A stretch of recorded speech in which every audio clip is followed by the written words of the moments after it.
नमस्कार विद्वान साथियों, मैं उपेंद्र चौधरी, लेखक एवं प्रवक्ता, राट पब्लिकेशन जयपुर। आपका स्वागत करता हूं मेरे यूट्यूब चैनल अफेयर्स स्टूडेंट में।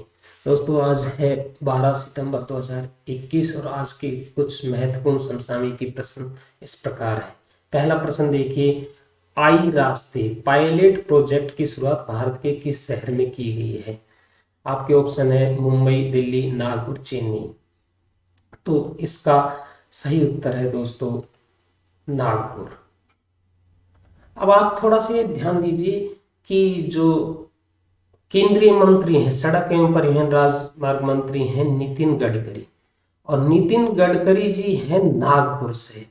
तो उन्होंने अपना ये प्रोजेक्ट नागपुर शहर से स्टार्ट किया है। क्या है ये आई रास्ता? आर्टिफिशियल इंटेलिजेंस पर आधारित है, जिससे इस बड़े शहरों में दुर्घटनाएं घटने की संभावना को 50% तक कम किया जाए। तो केंद्रीय सड़क परिवहन एवं राजमार्ग मंत्री नितिन गडकरी ने 11 सितंबर 2021 को नागपुर में आर्टिफिशियल इंटेलिजेंस आधारित आई रास्ते पायलट प्रोजेक्ट की शुरुआत की है। इस प्रोजेक्ट का लक्ष्य बड़े शहरों में दुर्घटनाओं को 50% तक कम करना है। अगर ये पायलट प्रोजेक्ट सफल हुआ तो भारत के जितने भी बड़े शहर हैं उसमें इस प्रोजेक्ट को फिर लागू किया जाएगा। नेक्स्ट प्रश्न देखिए, याहू के नए मुख्य कार्यकारी अधिकारी कौन हैं? तो इसका सही उत्तर है दोस्तों जिम लांजोन। ये जिम लांजोन है। इससे पहले जो डेटिंग ऐप टिंडर ऐप थी उसके ये मुख्य कार्यकारी अधिकारी थे, और इन जिम लांजोन से पहले गुरु गौरापन जो थे ये याहू के मुख्य कार्यकारी अधिकारी थे, और जो ये रीनेट नाइबोर्ग है अब ये जो है टिंडर ऐप जो है उसके मुख्य कार्यकारी अधिकारी रहेंगे। तो इतना थोड़ा हम ध्यान। तो ये याहू जो कंपनी है सर्च इंजन जैसे गूगल है, इसी तरह याहू भी सर्च इंजन था। तो सबसे पुरानी सर्च इंजन प्लेटफॉर्म याहू, लेकिन गूगल आने के बाद उसके मुकाबले ये टिक नहीं पाया और गूगल ने काफी प्रोग्रेस कर ली और ये इतनी प्रोग्रेस नहीं कर पाया। तो सबसे पुरानी सर्च इंजन पूछा भी जाता है कई बार, सर्च इंजन निम्न में से कौन सा है? जैसे याहू है, गूगल है, इस तरीके के ये सर्च इंजन में आते हैं।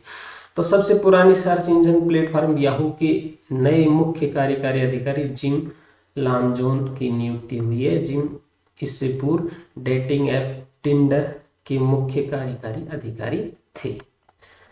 चलिए नेक्स्ट प्रश्न, विश्व का पहला देश जिसने बिटकॉइन को राष्ट्रीय मुद्रा घोषित किया है? तो ये एक डिजिटल मुद्रा है और इसको राष्ट्रीय मुद्रा घोषित करना यानी कि पहला देश है जिसने कानूनी मान्यता इस मुद्रा को दी है। तो ये है अल साल्वाडोर।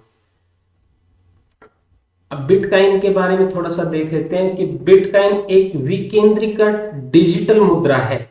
यह पहली विकेंद्रीकृत डिजिटल मुद्रा है जिसका अर्थ है कि यह किसी केंद्रीय बैंक द्वारा संचालित नहीं है। कंप्यूटर नेटवर्किंग पर आधारित भुगतान हेतु इसे निर्मित किया गया। इसका विकास सातोशी नाकामोतो नामक एक अभियंता इंजीनियर ने किया है। यह कहा जाता है कि यह इनका सही नाम नहीं है क्योंकि ये लीगल करेंसी है नहीं, और ज़्यादातर ये बिना मान्यता के ही ये चल रही है। तो वो अपनी पहचान भी गुप्त रखने के लिए इस तरीके का नाम बदलकर कोई और भी हो सकता है। पर बात यह है कि ये एक कंप्यूटर आधारित लेन देन है और इसकी कीमत पिछले कुछ दिनों से आप देखेंगे बहुत ही तीव्र गति से इसकी कीमत बढ़ी है। नेक्स्ट प्रश्न, राष्ट्रीय अल्पसंख्यक आयोग के अध्यक्ष का कार्यभार किसने संभाला? सरदार इकबाल सिंहपुरा, विदास मैत्रा, गुरमीत सिंह, बेबी रानी मौर्य। तो इसका सही उत्तर है सरदार इकबाल सिंहपुरा, लालपुरा। तो इस ये तो राष्ट्रीय अल्पसंख्यक। अब ये जो बाकी विकल्प विदासा मैत्रा जो है ये भारत की संयुक्त राष्ट्र में स्थायी मिशन के लिए प्रथम सचिव इन्हें बनाया गया है। तो ये पूछे कि भी संयुक्त राष्ट्र में भारत की स्थायी मिशन की जो सचिव कौन है, तो विदास मैत्रा है। गुरमीत सिंह और बेबी रानी मौर्य, बेबी रानी मौर्य ने उत्तराखंड के राज्यपाल पद से इस्तीफा दिया है और उसके बाद गुरमीत सिंह को उत्तराखंड का राज्यपाल नियुक्त किया गया है। तो गुरमीत सिंह बेबी रानी मौर्य के उत्तराखंड के राज्यपाल पद से इस्तीफा देने के बाद गुरमीत सिंह को उत्तराखंड का राज्यपाल नियुक्त किया है। नेक्स्ट प्रश्न दोस्तों, किस देश ने ये अवलोकन से पहले यहाँ